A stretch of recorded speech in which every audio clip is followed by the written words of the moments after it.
Beda antara tumor tiroid dengan kelenjar getah bening yaitu adalah dari pertama gejala, yang mana kalau tiroid itu bentuknya atau terasa benjolan pada daerah tengah leher dan biasanya ikut bergerak ketika menelan.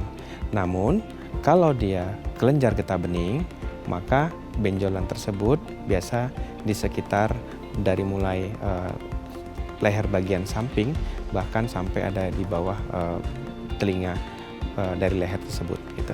Dan penyebab daripada tumor tiroid tersebut yaitu adalah merupakan bisa karena faktor kekurangan iodium dan bahkan juga adanya tumor dan lain-lain.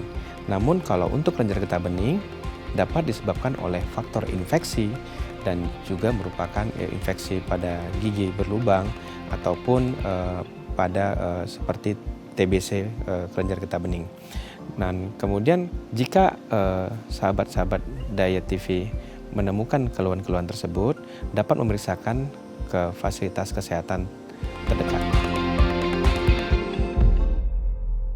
Pemirsa Bincang Sehati, tiroid ini adalah satu organ di tubuh kita yang fungsinya sangat krusial. Kalau ada masalah, apalagi keganasan di sana, itu pastinya akan banyak sistem di tubuh kita yang juga akan terganggu. Nah, ini akan jadi topik kita hari ini tentang kanker tiroid. Tapi sebelum itu kita bahas dulu nih, beberapa mitos atau fakta seputar tiroid. Tentunya tidak sendirian, sudah hadir bersama saya di studio. Dokter kita hari ini Dr. Ivan Rinaldi, SPB, Subs-Onc Konsultan, spesialis bedah, subspesialis onkologi konsultan dari Bethsaida Hospital. Kita sapa dulu dokter kita hari ini. Halo dok, apa kabar? Halo. Selamat datang di Bincang Sehati. Senyumnya manis sekali walaupun bahasannya hari ini lumayan ngeri ya, tentang kanker tiroid. Tapi sebelum itu saya mau bahas dulu beberapa mitos atau fakta seputar tiroid ya dok ya. Mungkin masih banyak yang salah paham terhadap hal-hal ini. Yang pertama, mitos atau fakta dok, kalau gangguan tiroid pasti menimbulkan pembengkakan. Karena orang langsung identik kalau tiroid, oh gondok gitu ya. Jadi pasti bengkak, kalau nggak bengkak berarti tiroidnya nggak bermasalah. Mitos atau fakta? Ya, jadi itu mitos ya. Jadi tidak semuanya yang bermasalah dengan tiroid itu harus menyebabkan jadi benjolan. Adapun yang tahap-tahap awal untuk yang gangguan fungsi saja, dia tidak langsung terbentuknya benjolan gitu. Oke, jadi tidak semua masalah tiroid itu ditandai dengan benjolan gitu ya dok ya. Jadi kalau misalkan memang tidak terlihat, tidak teraba dengan jelas, bukan berarti kita tuh nggak ada masalah gitu ya. Benar. Jadi tetap harus memeriksakan diri secara dini. Oke, selanjutnya mitos atau fakta. Jika punya gangguan tiroid tidak boleh makan garam. Nah, mitos atau fakta nih dok? Itu sebenarnya yang mau saya luruskan ya bukan garamnya ya, tapi garam yodium. Jadi untuk pada kasus yang hipertiroid, ya itu memang garam yodium itu sebaiknya dikurangin karena dia memang kondisinya adalah lagi sedang dapat mengganggu perburukan daripada kondisinya gitu. Oh justru dikurangi kan, orang selalu berpikir bahwa kalau gondok gitu ya hipertiroid tuh karena kurang yodium gitu, orang selalu berpikirnya gitu. Padahal sebenarnya harus ada yang di-adjust ya dok ya? Iya harus ada yang di-adjust gitu. Oke, jadi jangan berpikir oh kurang yodium bahkan banyak-banyak, ternyata justru jadi masalah ya dok ya. Bukan masalah di gondok aja ya atau tiroidnya, hipertensinya juga ya dok ya. Oke, selanjutnya mitos atau fakta kalau masalah tiroid menyebabkan mudah terserang penyakit. Jadi lebih rentan kalau kita punya masalah tiroid, penyakit yang lain juga udah antri nih untuk masuk. Ini mitos atau fakta dok? Ya, itu fakta ya. Jadi memang kadang-kadang kalau sudah basicnya dari tiroidnya sudah bermasalah, yang otomatis metabolisme, karena fungsi daripada tiroid tersebut itu adalah mengatur metabolisme di tubuh. Sehingga kalau seperti misalnya gangguan irama jantung, nah jadi ketika terjadi hiperfungsi, fungsinya meningkat, maka dapat mengganggu perburukan daripada kondisi organ lainnya. Baik. Jadi kalau ada masalah pada tiroid, otomatis juga rentan ya dok ya, karena imunnya juga tidak baik, kondisinya tidak prima, jadi memang betul-betul harus menjaga kesehatan. Oke, kita lanjut lagi, mitos atau fakta dok, kalau tiroid memengaruhi suasana hati dan kesehatan mental, jadi mood swing gitu ya, secara mentality juga mungkin akan ada gangguan, ini mitos atau fakta sih dok? Ya, itu fakta ya, jadi memang pada orang-orang yang dengan fungsi tiroidnya meningkat tadi, maka dapat terjadi seperti debar-debar, keringatnya berlebihan banyak, bahkan kadang-kadang sampai penurunan berat badan, otomatis mengganggu moodnya juga. Nah, apalagi yang pada yang hipotiroid ya, atau yang menurun fungsinya, maka dia gampang lelah, gampang seperti kedinginan dan sebagainya gitu. Otomatis karena tubuhnya juga tidak nyaman ya dok ya, benar. secara mood pasti terganggu. Lama-lama kalau ini menahun dirasakan, mentalitinya juga pasti akan ada lelahnya begitu lah ya. Benar. Jadi ada masalah atau struggle lain di kondisi tersebut. Oke, kita lanjut lagi. Mitos atau fakta, kalau wanita lebih berisiko mengalami gangguan tiroid. Wow, benar atau enggak ini dok? Ya, itu benar ya. Karena memang berdasarkan literatur dinyatakan bahwa kasus yang paling banyak itu pada wanita dibanding pada pria. Kenapa? Karena di situ ada pengaruh hormon juga, hormon estrogen salah satunya gitu. Ini untuk kaum wanita jadi perlu catatan ya dok ya, Iya. karena memang lebih potensial terkena gangguan tiroid. Jadi Benar. memang harus lebih hati-hati. Gimana cara menjaganya agar tidak ada masalah di sana? Nanti kita bahas kupas tuntas juga ya dok ya, tapi di segmen berikutnya. Baik. Pemirsa, jangan kemana-mana, tetap bersama kami di Bincang Sehati.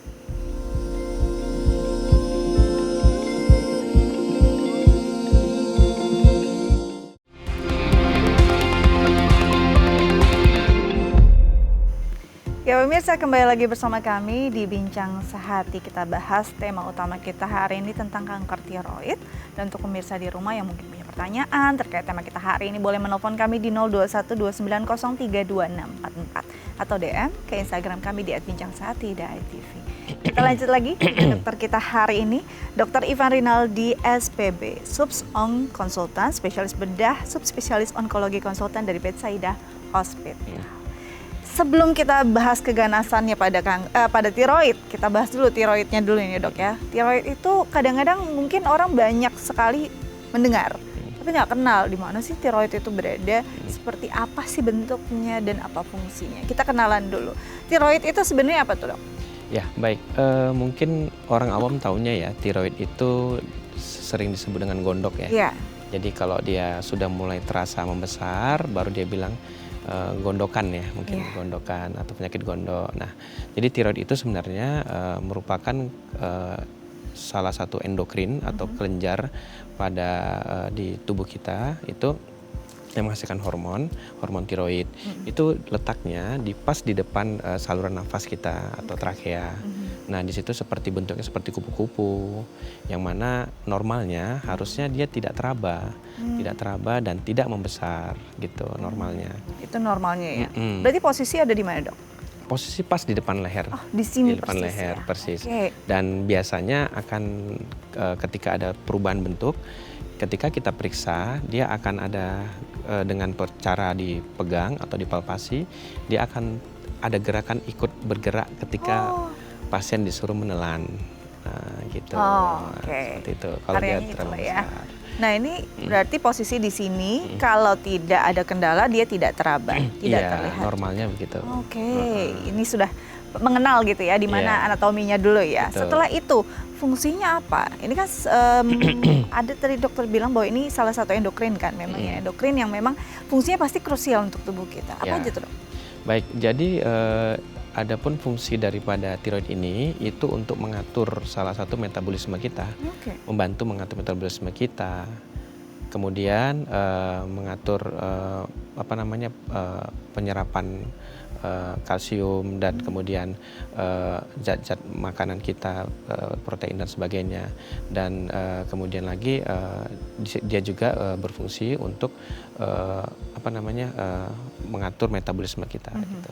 Jadi memang diatur lah ya jadwalnya, terus metabolismenya, sistemnya dari si tiroid ini. Berarti ketika ada masalah, ya itu berarti yang akan mulai terasa di badan. Walaupun kadang-kadang kita nggak sadar ya dok ya. Betul. Tapi kalau kita bicara dengan kondisi tiroid sendiri, ini kan banyak yang langsung dikaitkan dengan hiper atau hipo gitu. Tapi kadang-kadang orang juga bingung. Ini apa yang terjadi pada hipertiroid, apa yang terjadi pada hipotiroid? Sesuai dengan namanya ya, hiper, ya berarti kelebihan hormon tiroid. prinsip dasarnya hormon tiroid tadi kan metabolisme ya. Jadi ketika hiper atau kelebihan hormon tiroid tadi, maka yang terjadi tubuh itu akan seperti misalnya keringat berlebihan, terasa seperti jantung berdebar-debar, kemudian penurunan berat badan, kadang-kadang seringnya disertai juga dengan gejala nanti matanya seperti melotot atau esoptalmus gitu. Keluar gitu ya dok ya katanya. Dan kemudian kalau yang gejala yang hiponya atau menurunnya itu biasa tubuh sering mudah capek, lelah, kemudian tidak tahan terhadap suhu dingin, kemudian ya tadi itu disertai kadang-kadang juga peningkatan berat badan gitu.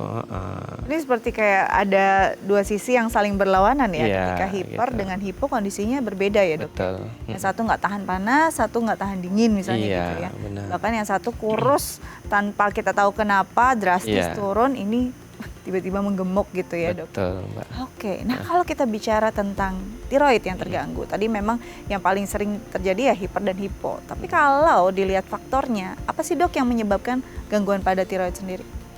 Gangguan pada tiroid sendiri itu biasanya ada beberapa faktor ya, seperti misalnya pada yang hiper tadi itu biasanya sering faktor imunitas.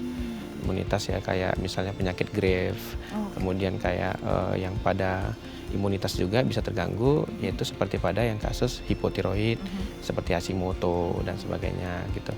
Nah kemudian ada juga gangguan-gangguan pada tiroid tadi ini yang kita bahas pada hari ini, yaitu tumor. Betul. Karena penyebabnya karena tumor tiroid. Nah gitu. Jadi penyebab tumor tiroid itu yang seringnya adalah nanti berbentuknya mengarahnya jadi kanker tiroid gitu, atau suatu keganasan gitu. Oke, jadi tidak sesimpel oh ya ada dua masalah nih.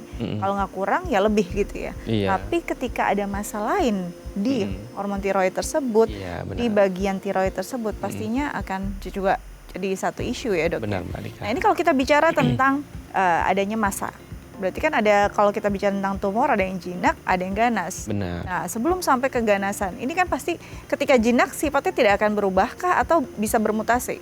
Nah, jadi pada tiroid ini sendiri untuk dia dalam bentuk awalnya seperti jinak gitu, dia punya kemampuan untuk bermutasi. Wow. Bermutasi menjadi nanti bentuknya jadi ganas. Bahkan kalau untuk yang ganas sendiri pun ada namanya yang berdiferensiasi baik ya, atau berperilaku baik lah istilahnya. Jadi kemudian ada juga yang nanti kalau dia awalnya berperilaku baik, diferensiasi baik, dia berubah menjadi diferensiasi buruk kalau tidak ditangani dengan baik gitu. Bisa.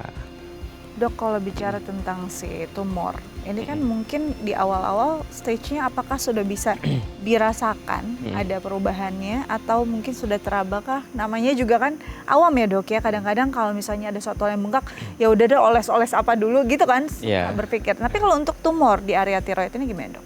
Nah, jadi biasanya keluhan yang sering dialamin itu awalnya adalah dia akan terlihat adanya benjolan, atau dia akan teraba sendirinya adanya benjolan di leher, terutama di daerah depan ya. Di depan.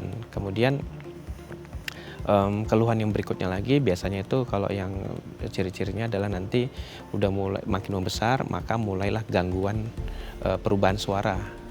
Perubahan suara yang tadinya suaranya mungkin jernih, agak sedikit serak dan sebagainya. Gitu ya, dok, ya? Kemudian nanti kalau dia lebih progresif lagi, dia akan mengganggu sampai akan sulit makan gitu. Nah, makanya ciri khasnya yang tumor pada tiroid yang ganas itu biasanya pembesarannya progresif. Kalau yang ganas? Iya, dia ciri khasnya itu begitu, ciri khasnya akan cepat dia membesar gitu. Jadi dia tidak hanya menekan ke area depan, tapi juga ke area di belakangnya begitu. Benar. Ya dok ya. Makanya di area tersebut mungkin ada pita suara, kerongkongan juga ya dok ya? Betul. Untuk betul jalur sekali, makan. Ini serak yang disebabkan oleh tumor ataupun kanker pada tiroid, ada khasnya nggak dok? Atau memang ya common aja seperti masalah kalau kita kadang-kadang mungkin laringitis dan segala macam atau faringitis kan itu memang kadang serak ya? Biasanya itu perubahan suaranya itu akan progresif dan menetap gitu. Dan akan sangat kesulitan. Ya, bukan seperti kayak hari ini serak besok enggak gitu. Tidak seperti itu. Jadi memang akan ada masalah yang progresif dan menetap, Iya. tidak yang hilang timbul. Karena kalau yang sering banget radang kan emang juga sering banget Bisa. serak gitu ya. Iya. Tapi kalau untuk kasus ini tidak begitu ya dok ya. Benar. Nah kalau sulit menelannya nih dok, ini kan kadang-kadang orang suka ya udah amandel juga susah nelen gitu kan. Untuk kondisi tiroid yang bengkak karena tumor ataupun ada keganasan ini gimana dok? Keluhannya seperti apa? Ya sesuai dengan perjalanan penyakitnya ya. Kalau sudah sampai mengganggu sulit makan, itu artinya berarti masanya sudah sangat gede. Wow, sudah ini sangat sudah besar. sampai bisa terlihat sih Harusnya sih sudah terlihat ya Mbak ya. Oke, nggak mungkin kayaknya rata-rata aja terus tiba-tiba serak ataupun tiba-tiba tidak bisa menelan gitu. Benar ya. Mbak. Kalau Jadi pasti sampai akan sudah di stage beruntutan, ya kan? betul, kalau sudah di stage ini pastinya kondisinya sudah sangat bisa dipastikan terlihat, teraba dan sudah dirasakan karena ada Benar. kondisi-kondisi yang lain. Nah, secara hormonal ini kan pasti keganggu juga ya dok ya. Selain kondisi itu gejala apa lagi yang dirasakan? Selain itu ya nanti selain gejala hormonal tadi itu yang sulit bentuknya, gangguan bentuk, ya mungkin nanti kita akan biasanya akan pasien itu akan apa namanya ya, benjolnya itu akan makin tetap membesar Berarti gitu. bisa nyeri dong di area tersebut. Ya ada rasa nyeri kadang-kadang gitu, nyeri sampai yang paling sering sih sebenarnya keluhannya datang bukan karena nyeri duluan gitu. Yes. Karena apa tuh dok? Ya karena udah ada bentuk tadi gitu. Jadi Ada justru bentuk. ketika bentuknya ada, Mm-mm. belum tentu ada nyerinya. Belum tentu. Oh, ada bedanya nggak dok untuk yang tumor jinak dan ganas ini? Kan orang selalu bilang ya, kalau nyeri biasanya tuh jinak gitu. Ini orang awam aja suka gitu. Kalau misalkan ganas biasanya malah nggak sakit. Kalau misalkan bisa digoyang itu jinak, itulah yang berkembang gitu ya untuk Ya. kami kaum awam. Itu sebenarnya gimana sih? Ya benar tuh Mbak Dika. Jadi memang kalau untuk yang gambaran yang lebih ke jinak itu biasanya malah lebih sering keluhannya nyeri kayak infeksi kan. Kalau yang malignansi atau keganasan biasa malah dia tidak menimbulkan nyeri, painless ya gitu. Terus kemudian tadi itu apa namanya, kalau dari secara fisiknya atau perabaannya yang tipikal yang jinak itu biasanya lebih ke bentuknya apa ya, Bulat rapi. bulat, tidak sampai bikin lengket ya, tidak sampai itu. Nah biasanya nanti akan dilanjutkan lagi dengan pemeriksaan berikutnya. Nah, Ciri-cirinya lagi misalnya dengan cara dibantu dari penunjang, yaitu Oke. USG.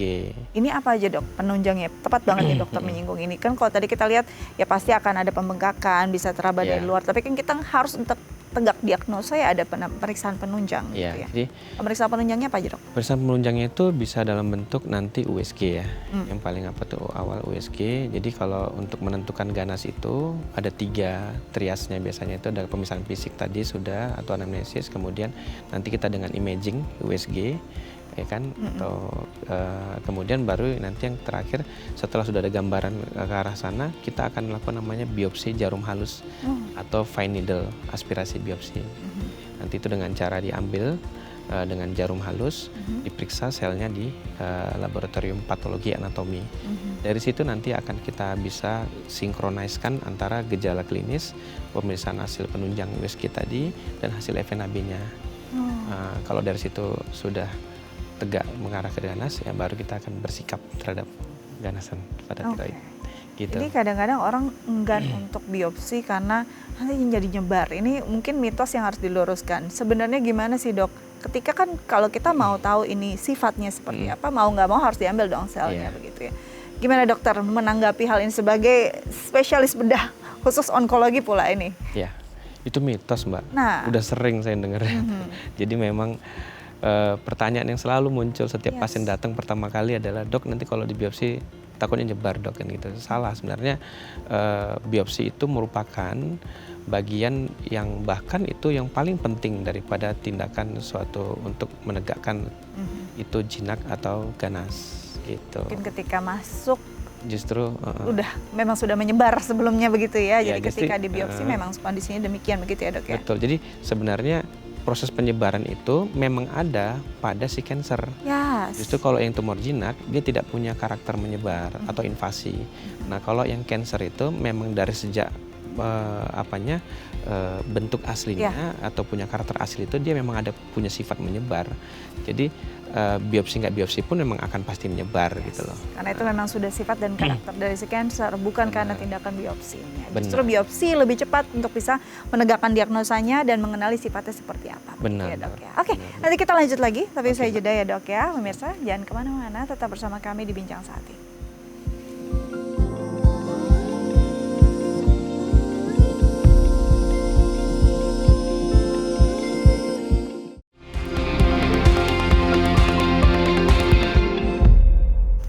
Baik pemirsa, kembali lagi bersama kami di Bincang Sehati. Kita masih membahas tentang kanker tiroid. Dan untuk pemirsa di rumah yang mungkin punya pertanyaan terkait tema kita hari ini, boleh menelpon kami di 021 2903 2644 atau DM ke Instagram kami di @bincang_sehati.itv. Kita lanjut lagi dengan dokter kita hari ini, Dr. Ivan Rinaldi SPB, Subsong konsultan spesialis bedah sampai susah nih ya Dok ya. Subspesialis onkologi konsultan dari Bedside Hospital. Aduh, ini memang luar biasa. Kalau kita bicara tentang kanker, pasti udah jadi momok menakutkan. Dan orang langsung berpikir siapa sih yang potensial terkena kanker, terutama bagian tiroid ini. Ada nggak sih Dok kategorinya? Kalau dari dokter sempat menyinggung bahwa perempuan lebih potensial untuk terkena gangguan tiroid. Apakah sama juga case-nya untuk kanker atau tumor?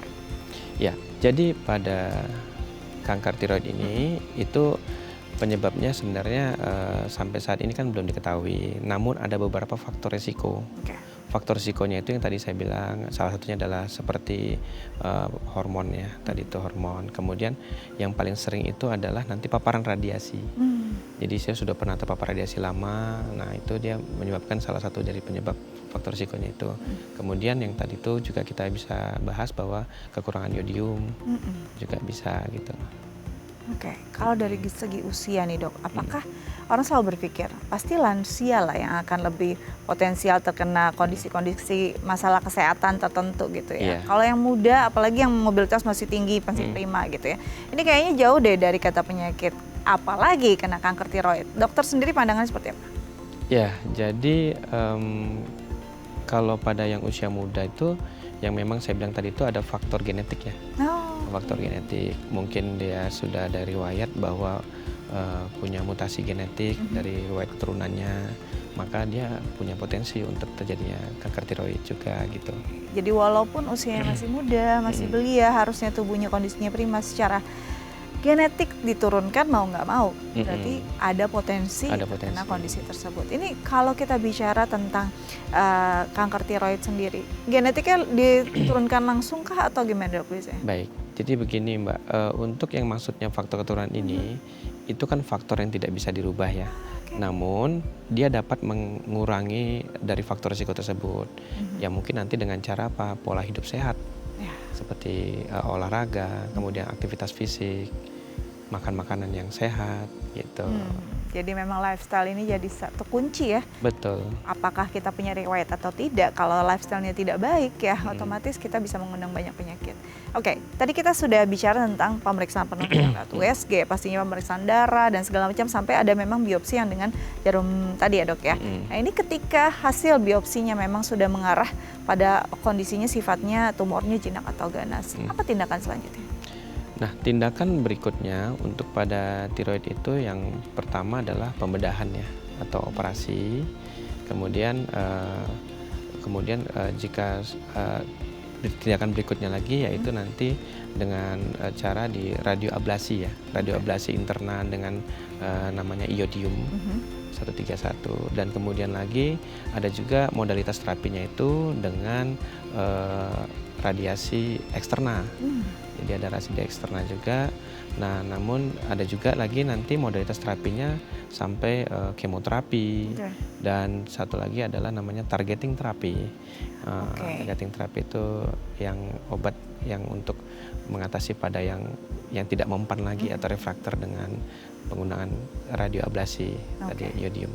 Ini berarti tata laksananya pasti akan dilakukan runut dan memang akan dilakukan semua stage-nya atau berbeda kondisinya juga? Ya, jadi gini Mbak, jadi sebenarnya kanker tiroid itu kita harus bagi di awal dulu, ini yang risiko rendah apa risiko tinggi. see. Nah, kriteria risiko rendah, risiko tinggi itu kita biasa pakai kalau di bedah onkologi itu dengan kriteria namanya AMES, AGES, ATA, itu artinya ada scoring-scoringnya. Ya. Nah, nanti ketika dia risiko rendah, itu biasanya setelah dilakukan tindakan operasi dan tindakan sidik tiroid, pemilihan untuk sidik tiroid itu masih dipertimbangkan, tidak harus. Dia cukup bisa saja nanti dengan substitusi ataupun supresi. Nah, kalau pada yang risiko tinggi, dia mutlak memang harus setelah operasi nanti supresi, kemudian radioablasi internal, ya kan. Bahkan nanti kalau yang tipe yang yang tidak dapat dioperasi lagi, biasa kita sampai perlu tindakan kemoterapi, radiasi gitu. Jadi memang tergantung dengan jenisnya dulu ya dok ya, yang risikonya rendah atau tinggi. Kalau yang rendah ini kita masuk di fase ini sendiri. Kalau kita bicara tentang risiko rendah, berarti tindakan yang dilakukan ini posisinya mengambil hanya bagian anomalinya saja atau bagaimana dok? Ya, jadi sesuai dengan kriterianya, ya risiko rendah ini sebenarnya masih ada tempatnya untuk lihat dulu nanti tiroidnya. Kalau tiroidnya masih bisa dipertahankan untuk setengahnya kita pertahankan setengahnya. Jadi hanya setengah saja yang diangkat, yang bermasalah saja tadi. Namun kalau pada yang risiko tinggi, maka harus dilakukan tindakan pengangkatan seluruhnya. Gitu. Sampai ke organ-organnya semuanya? Ya, maksudnya tiroidnya dua-duanya harus diangkat. Gitu. Oke, dua-dua tiroidnya? Iya, benar. Oke, kalau yang tadi risiko rendahnya masih bisa coba dilihat dipertahankan atau tidak. Iya, tapi kan dipertahankan berarti ada bagian yang tetap harus hilang gitu kan ya dok. Ini berarti kan tidak selesai seperti kalau kita bedah, mungkin ada hal yang sifatnya tuntas gitu di awal saja gitu setelah bedah. Berarti kalau untuk pembedahan yang sifatnya walaupun risiko ringan, risiko rendah, tetap harus ada evaluasi yang secara rutin dilakukan. Benar sekali Mbak. Jadi untuk yang risiko rendah sekalipun nanti dia tetap harus kita namanya follow up ya. Jadi tetap follow up itu di tahun pertama bisa per 3 bulan, ya dapat per 3 bulan. Kemudian nanti semakin penambah tahunnya dia malah makin berjarak lagi jadi per 6 bulan gitu. Tetap harus di follow up karena yang sisa tiroid yang kita tinggalkan tadi itu harus dipantau terus, diobservasi apakah ada nanti kemungkinan tumbuh lagi benjolan atau massa di tiroid yang kita tinggal tadi pada yang risiko rendah. Ada bedanya nggak sih dok? Pasti kan ketika ada satu bagian atau mungkin sedikit bagian saja yang terganggu itu sudah bermasalah. Ini sedikit bagian hilang gitu ya. Ada yang berubah nggak dari kehidupan seseorang? Baik Mbak Dika, jadi memang pada tiroid yang sudah diangkat dua-dua itu, maka dia harus mengkonsumsi suplemen penggantinya. Itu biasa kita pakai namanya levothyroxine ya. Jadi itu kita gunakan sebagai pengganti daripada tiroid tadi. Nah, jadi penggunaan obat suplemen tadi pun bisa sebagai supresi juga untuk menekan supaya jangan muncul lagi. Itu bisa gitu. Jadi memang ketika sudah tidak berfungsi secara total prima, apalagi sudah tidak ada gitu ya dok ya, otomatis harus ada yang replace, harus ada yang menggantikan fungsi dari si organ tersebut. Berarti posisinya ketika kita bicara tentang proses bedahnya nih dok ya, untuk risiko ringan dan risiko tinggi, ini pasti ada perbedaan juga kan. Kondisinya apakah ada syarat tertentu atau hal-hal yang sifatnya better dioperasi, better tidak gitu. Karena kalau dilihat dari mungkin usia dan segala macam, orang pasti berbeda kan penerimaannya. Ya, jadi yang perlu kita terangkan dulu ke pasien itu bahwa memang yang risiko rendah itu dia punya surveillance-nya itu, punya survival rate-nya itu bisa sampai 99%. Tinggi ya? Risiko rendah. Jadi artinya dalam 20 tahun itu kemungkinan tidak muncul lagi itu sangat tinggi sekali. Jadi maksudnya baik lah gitu untuk pasien. Namun pada risiko tinggi, nah maka dia risiko kekambuhannya juga tidak sebanding dengan risiko rendah ya. Tapi sebenarnya ada kabar bahagia daripada yang tiroid ini. Jadi maksudnya kalau tiroid ini sifat duplikasinya itu, doubling time-nya itu berjalan lambat. Atau kalau di literatur dikatakan seperti kata guru saya juga itu slow growing istilahnya. Jadi sel kanker pada tiroid ini dia pertumbuhannya lambat sekali. Jadi tidak perlu khawatir sebenarnya kalau sudah diangkat dua-duanya untuk muncul kembali sesuai dengan terapi yang kita ikutin tadi ya, dari operasi, ablasi, dan kemudian terapi supresi, itu kalau kita ikutin semua itu dirunut, insya Allah sih seharusnya itu nanti dia akan muncul kembalinya sangat Oh, sekali, oke. Ini gitu. kabar baiknya ya dok ya. Iya gitu. Oke. Nah kalau kita bicara tentang pembedahan, kalau misalkan sampai di risiko tinggi, ini kan berarti sama sekali tidak ada organnya lagi dong dok? Diangkat semua kah Iya atau gimana? benar, total diangkat. Oke. Berarti berbeda juga kondisinya ketika yang diangkat sebagian dengan diangkat total.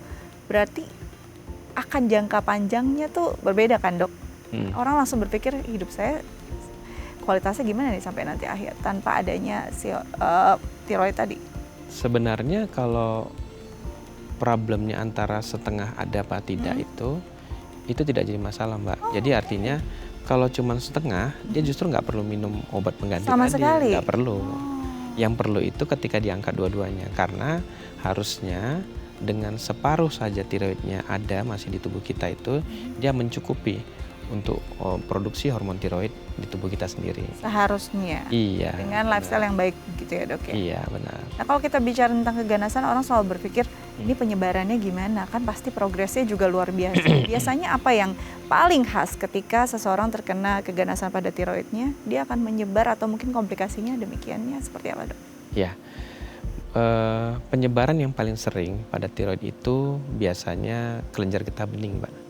Jadi kelenjar getah bening di sekitar leher. Dan bahkan kadang-kadang beberapa case itu yang kita pernah temukan, pembesaran kelenjar getah beningnya duluan yang gede, yang besar, justru yang besar itu. Ternyata setelah kita telusuri tiroidnya memang ada tumor, walaupun dia bentuknya kecil gitu loh. Ternyata penyebaran daripada si tiroid tadi. Nah itu yang paling sering. Ada juga beberapa sel kanker tiroid tadi itu yang penyebarannya bisa sampai jauh, yaitu bisa ke paru-paru, sampai ke tulang gitu. Ini yang mengerikan ya ketika kita melihat ada penyebaran, tapi ternyata justru penyebarannya dulu yang ketahuan ya dok ya? Iya. Karena kelenjar getah bening memang lebih reaktif sepertinya begitu ya? Betul. Jadi kadang-kadang kita nggak tahu runutannya ujungnya dari awal yang mana gitu ya. Totalnya sudah ada kondisi yang lain. Berarti ini rentan sekali untuk terkena penyebaran, terjadi penyebaran dan juga komplikasinya juga lumayan serius ya, apalagi kalau misalnya ada komorbid tertentu dok. Ya, jadi kalau sudah ada penyebaran di kelenjar getah bening, itu memang harus tindakan operasinya tidak hanya tiroidnya Mbak. Jadi kelenjar getah beningnya juga harus kita angkat, kita bersihkan gitu. Karena itu kan merupakan satelitnya, penyebaran terdekat daripada primer, kanker primernya, sehingga itu juga harus dibersihkan gitu. Jadi karena memang komplikasinya ini juga perlu dibereskan ya dok ya. Benar. Jadi benar-benar semuanya harus tuntas sampai ke akarnya. Iya. Jadi kita lanjut lagi tapi usai jeda. Pemirsa jangan kemana-mana, tetap bersama kami di Bincang Sehati.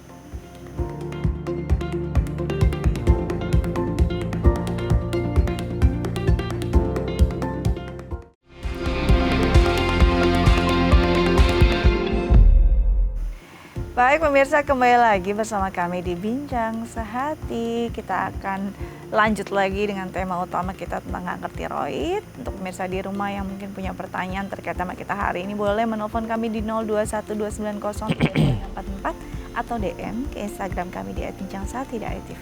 Kita lanjut lagi dengan dokter kita hari ini, Dr. Ivan Rinaldi, SPB, Subs-Onc Konsultan, spesialis bedah, subspesialis onkologi konsultan dari Bethsaida Hospital. Tadi kita sudah membahas ya dok ya tentang pembedahannya. Ini kadang-kadang mungkin orang kalau sudah masuk istilahnya stage, fasenya harus bertemu dengan meja operasi. Pasti kan sudah berpikir side effect-nya, ini gagal apa enggak dan segala macam. Pokoknya sudah banyak sekali rentetan hal-hal yang menakutkan gitu. Tapi dari dokter sendiri, kacamata dokter bedah sendiri untuk meyakinkan pasien yang mungkin menghadapi kondisi kanker tiroid, apalagi stage-nya memang stage-nya tinggi dan sudah dalam kondisi serius, ini kan mau nggak mau harus dihadapi. Sebenarnya gimana sih dong yang memang akan terjadi? Jadi yang perlu kita jelaskan ke pasien itu bahwa memang kalau namanya kanker tiroid itu selagi masih bisa dioperasi, harusnya itu berita bahagia buat pasien. Artinya itu berita bahagia. Karena artinya kita masih mampu mengangkatnya sampai benar-benar bersih. Tapi kalau ada istilahnya inoperable, jadi artinya tidak bisa lagi dioperasi, harusnya itu yang berita yang tidak menyenangkan ya. Jadi artinya jangan malah seneng gitu sebagai pasien. Jadi kenapa? Karena ya berarti mungkin sudah sampai yang kita sendiri memikirkan ini nggak akan bisa bebas nih daripada bebas, maksudnya bebas dalam arti bersih ya, bersih secara kansernya, tumornya begitu. Nah jadi itu sebenarnya Mbak yang dipikirkan. Nah kemudian kalau risiko operasi ya pasti ada. Resiko operasi yang mungkin tadi sudah pernah kita jelaskan, ada organ terdekat di situ namanya saraf. Saraf yang mengatur pita suara kita, yang kadang-kadang nanti kalau tumornya sendiri datang sudah sampai menghimpit daripada saraf tersebut, maka kita sendiri pun sulit membebaskannya, bahkan kadang-kadang saraf tersebut harus dikorbankan begitu. Tapi sebisa mungkin memang justru dengan adanya kita lebih mendalamin ini, kita harusnya bisa ya untuk sampai ke tahap tidak mengorbankan saraf tersebut. Nah, jadi memang ya kata kuncinya ya tetap lebih cepat ya lebih baik gitu. Lebih cepat lebih baik. Dan kalau tadi dokter bilang kalau masih bisa dioperasi, justru itu adalah kabar baik ya dok ya. Iya benar. Karena kata tidak perlu dan tidak bisa ini jauh banget artinya ya dok ya. Tidak perlu operasi dengan tidak bisa operasi, berarti harus ada mungkin tata laksana lain, tapi kondisinya memang tidak memungkinkan lagi untuk diangkat secara menyeluruh. Benar. Oke, saya tertarik dengan yang tadi ya, memang harus ada saraf yang dikorbankan. Apa dong yang terjadi setelah itu? Tapi sebelum itu, kita jawab dulu pertanyaan dari pemirsa lewat DM Instagram. Saya bacakan ya dok ya. Pertanyaannya, dok, istri saya terkena kanker tiroid dan baru saja melakukan pengangkatan tiroid total. Apakah kankernya masih bisa muncul lagi dok? Apakah ada pantangan makanan setelah operasi? Dari Mas Rinaldi. Oke, jadi sang istri sudah menjalani operasi dan pengangkatan tiroid total. Apa bisa balik lagi dok? Atau mungkin kan tiroidnya udah nggak ada? Apakah ada masalah lain yang mungkin terjadi? Ya, jadi yang seperti penjelasan sebelumnya ya Mbak ya, bahwa memang cancer itu target atau pencapaiannya bukan untuk sekali selesai tindakan terus tidak ada follow up, tidak boleh. Jadi kalau kenapa terapi tadi yang saya bilang itu modalitasnya banyak, karena kita untuk mencegah supaya jangan sampai muncul lagi tersebut. Nah, beberapa data menyatakan, literatur tadi menyatakan bahwa untuk yang dengan follow up rutin tadi, harusnya kita nanti akan lebih cepat menemukan kalau memang dia ada kemungkinan muncul kembali gitu. Jadi melihat lagi, nanti lihat kondisi risikonya, apakah dia termasuk yang high risk atau low risk. Kan kita tidak tahu cerita pasien ini, tapi secara garis besar ketika dia itu low risk itu akan berbeda dengan high risk. Jadi kalau misalnya low risk itu angka kekambuhannya itu sangat lama sekali, artinya bahkan jadi artinya itu yang perlu dipantau terus. Nah, untuk yang risiko tinggi juga tidak perlu khawatir, artinya tetap dengan follow up rutin tadi, maka kita akan bisa mengatasi andai kata nanti ada kemunculan kembali gitu. Jadi istilahnya itu adalah overall survival ya. Jadi angka harapan hidupnya sebenarnya baik kalau untuk cancer tiroid ini yang berdiferensiasi baik ya, yang jenisnya diferensiasi baik. Jadi saya tambahin lagi bahwa memang dari awal itu kanker tiroid itu kan dibagi beberapa tipe ya. Yang diferensiasi baik inilah yang sebenarnya yang sangat baik sekali untuk punya harapan hidup yang sangat baik. Tapi kalau udah diferensiasi buruk yang saya bilang tadi itu mungkin yang bahkan nggak lama, cuma 6 bulan, nah kadang-kadang begitu ya. Itu yang tipe yang anaplastik namanya. Jadi memang tipenya ada beberapa dengan kondisi yang mungkin beda-beda juga nanti ujungnya ya dok ya. Mana yang memang punya potensi akan punya kualitas hidup masih baik, atau mungkin mortalitasnya tinggi. Benar. Kita bahas sedikit ya. Jadi tipe-tipenya sebenarnya ada berapa sih dok? Baik, jadi secara garis besar tipenya itu ada diferensiasi baik dan diferensiasi buruk. Yang diferensiasi baik itu seperti misalnya tipenya yang papiler, nah dan folikuler. Nah kemudian nanti ada yang diferensiasi buruk itu yang anaplastik, medulare anaplastik. Nah jadi kalau sudah sebenarnya folikuler saja pun udah kita kategorikan resiko tinggi. Oke. Jadi yang sebenarnya benar-benar masih yang kita pikirkan untuk bisa resiko rendah itu adalah si papilar tadi jenisnya gitu. Jadi memang ya itu pentingnya pemeriksaan penunjang yang lebih cepat untuk stage-nya Iya. juga nggak terlalu udah jauh begitu ya dok ya. Benar. Jadi penanganan juga bisa lebih total. Nah tadi yang terkait pertanyaan Mas Rinaldi ada yang belum terjawab adalah makanan apa yang perlu dihindari. Ini kadang-kadang mungkin kalau kita bicara tentang si masalah tiroid sendiri kadang memang karena dari sumber makanan kita juga begitu kan. Nah setelah adanya pembedahan apalagi pengangkatan si tiroidnya, apakah ada do and don'ts-nya untuk asupan makanan? Ya sebenarnya makanan tidak ada yang spesifik ya. Hanya saja mungkin yang tadi saya bilang itu bahwa mungkin yang apa namanya ya seperti tinggi kandungan gula dan sebagainya itu ya baiknya dikurangin lah. Itu. Ya, gula adalah musuh kesehatan kita ya. Jadi apapun kondisinya kalau bisa memang gula dikurangi, apalagi kalau memang sudah ada istilahnya kondisi sudah tidak memiliki organ tertentu, Betul. fungsinya juga sudah tidak optimal, ya otomatis ini perlu jadi perhatian penuh. Oke, nanti kita lanjut lagi dok ya, tapi usai jeda pemirsa. Jangan kemana-mana, tetap bersama kami di Bincang Saat ini.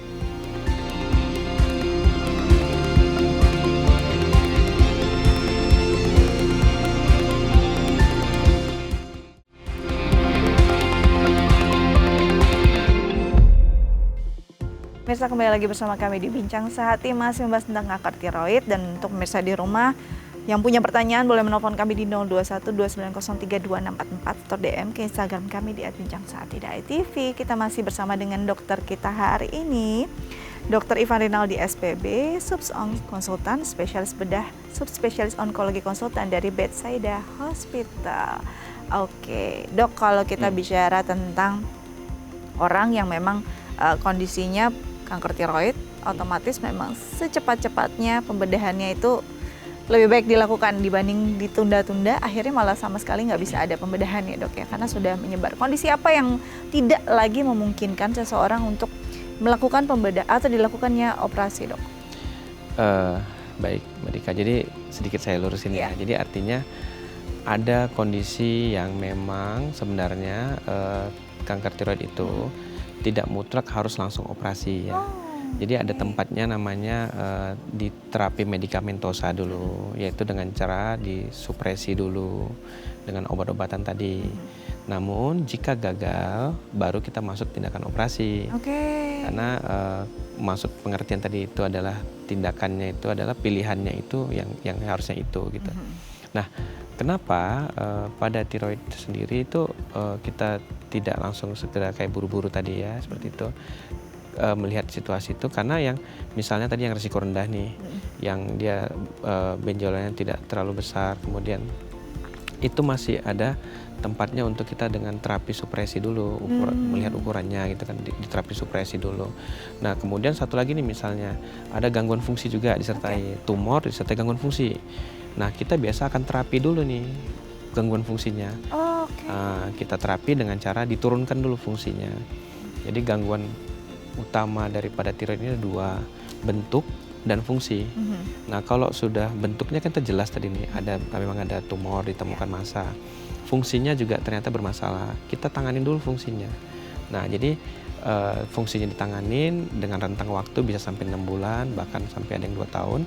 Kalau gagal dengan terapi tadi ini baru kita masuk tindakan operasi gitu. Jadi indikasi-indikasi operasi pada tiroid ini tadi itu selain fungsinya, bentuknya, dan kemudian kadang-kadang estetiknya bentuknya tadi itu gitu. Jadi memang dilihat dulu ya mana yang jadi fokus utamanya. Kalau memang ada gangguan fungsinya itu dulu diberesin ya dok ya. Iya benar. Karena kalau enggak nanti ya memang pasti akan ada kendayaan dan juga masalah yang tidak nyaman untuk si pasien gitu. Pasca operasi orang selalu berpikir, ini gimana dong kehidupan saya pasca operasi? Dokter bilang sebenarnya nggak perlu takut karena risikonya sudah pasti bisa diminimalisir dan juga sudah difikirkan jangka panjangnya, karena tidak sesimpel kita bedah mungkin ada benjolan yang ya di kaki atau apa ya dok. Ini memang perlu pantauan yang rutin. Berarti ada konsistensi yang harus dilakukan oleh pasien pasca operasinya untuk bisa punya kondisi yang tetap sehat atau gimana? Iya, jadi kenapa kita perlu follow up tadi? Yang seperti tadi itu Mbak, jadi misalnya dalam tempo untuk tahun pertama itu per 3 bulan dulu. Nanti kita akan pantau dengan cara apa itu diperiksa laboratoriumnya seperti hasil lab TSH-nya atau kemudian untuk pengontrolnya lagi kita cek juga namanya tiroglobulin dan sebagainya. Kemudian dari pemeriksaan fisiknya kita nanti bantu dengan USG, diperiksa ulang lagi apakah memang ada temuan lagi dan sebagainya. Itu sih sebenarnya. Tapi setelah diikutin terapi yang beberapa terapi yang utama tadi. Jadi sebenarnya aman banget ya dok ketika memang dijalani terapinya, terus pantauannya juga memang secara konsisten dilakukan, ini berarti sebenarnya tidak perlu ada ketakutan yang luar biasa ya dok. Benar. Tapi ada masalah lain nggak yang timbul? Misalkan kalau kita bicara tentang orang-orang yang apalagi kalau usianya sudah lumayan lanjut ya dok ya, mungkin dia punya hipertensi, diabetes dengan kondisi yang memang berarti kan ada yang tidak lagi sama seperti sebelumnya. Apakah ada tantangan yang jauh lebih berat untuk mereka? Ya itu disebut namanya comorbid ya Mbak. Yes. Pasti ada tantangan tersendiri di situ. Makanya kalau udah sampai ada juga comorbid seperti diabetes mellitus itu sebagainya. Saya juga nggak kerja sendiri Mbak. Betul, jadi saya pasti trans sama ya. dengan penyakit dalam, terutama konsultan endokrinnya ya. Jadi nanti dia akan mengontrol gula darahnya dan saya di bagian untuk yang kanker tiroidnya. Jadi orang-orang yang punya comorbid pastinya memang tidak bisa dipungkirin akan menghadapi tantangan yang lebih berat lah ya dibandingkan orang yang tidak ada comorbid. Tapi tenang, pastinya semuanya sudah bisa di-handle karena memang tidak bekerja sendiri, bersinergi juga dengan berbagai dokter spesialis lainnya untuk bisa mendapatkan kualitas hidup yang lebih baik untuk pasien. Mungkin terakhir dok, tips dari dokter sendiri, lebih baik mencegah daripada mengobati. Otomatis ya menjaga kesehatan tiroid adalah hal yang paling penting daripada kita harus menghadapi beberapa fase ataupun tata laksana yang cukup rumit. Mungkin tipsnya adalah sebenarnya kita tetap harus ya sesuai dengan promosi kesehatan itu adalah mencegah itu tadi. Jadi artinya dengan pola hidup sehat, makanan-makanan yang sehat juga, kemudian seperti olahraga dan sebagainya, kurang-kurangi makanan yang seperti junk food dan sebagainya. Kemudian lagi tadi itu paparan radiasi dikurangin dan merokok dan sebagainya gitu. Nah kemudian yang tipsnya lagi adalah jika menemukan ada keanehan di leher tersebut, maka sebaiknya segera berobat, memeriksakan diri ke dokter terdekat. Jadi bisa untuk memastikan apakah ini memang problemnya dari tiroid atau yang lain kan gitu. Yang terdekat dari situ misalnya seperti kelenjar getah bening gitu kan. Itu saja yang bisa tipsnya ya. Jadi jadi tips dari dokter kita hari ini bahwa memang perlu sekali memperhatikan apa isi piring kita ya dok ya, karena dimulai dari situ kebiasaan-kebiasaan kita, mulai dari hal-hal yang mungkin kebiasaan baik yaitu olahraga, tapi juga harus dipikirkan ada kebiasaan-kebiasaan yang kadang-kadang kita ciptakan sendiri, merokok, alkohol, tidur kurang dan segala macam itu bisa mengundang masalah juga pada kondisi tubuh terutama yang sesuai dengan bahasan kita adalah tiroid. Jadi better mencegah daripada mengobati. Dokter, thank you sudah hadir di Bincang Sehati. Semoga ini berguna untuk pemirsa di rumah dan menjadi jawaban juga yang mungkin selama ini masih maju mundur gimana nih dengan kondisi saya, tapi bisa jadi firm karena penjelasan Dokter Ivan hari ini. Thank you dok, tetap jaga kesehatan agar terus bisa membantu dan menginspirasi banyak orang. Oke. Terima kasih. Pemirsa, gimana tips dari Dokter Ivan? Sudah dicatat semua. Semoga berguna untuk Anda, untuk menjaga kesehatan Anda dan orang-orang yang Anda sayangi. Jangan lupa untuk mengunduh The I Plus di gawai Anda untuk menggenggam inspirasi kapanpun, dimanapun. Akhir kata saya Astia Dika pamit undur diri. Sampai jumpa.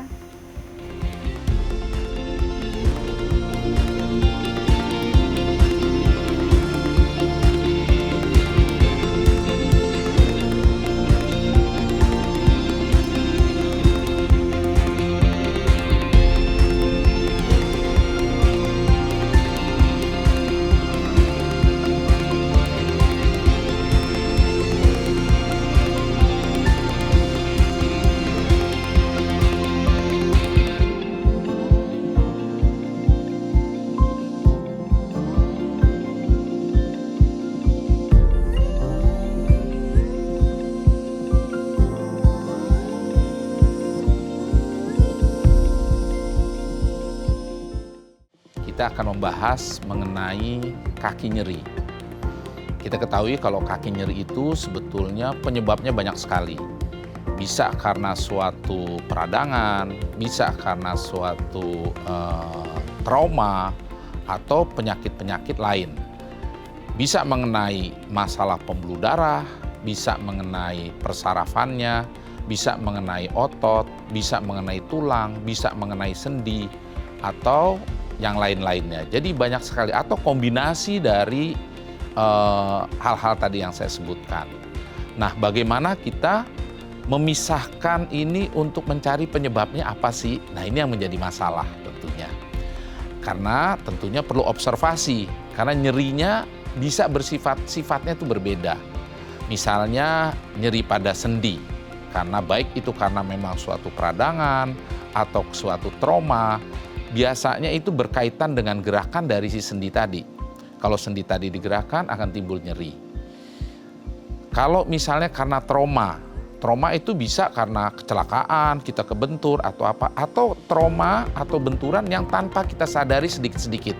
Contohnya sepatu kita sempit aja, itu akan trauma terus sehingga pada satu titik dia akan nyeri juga, begitu.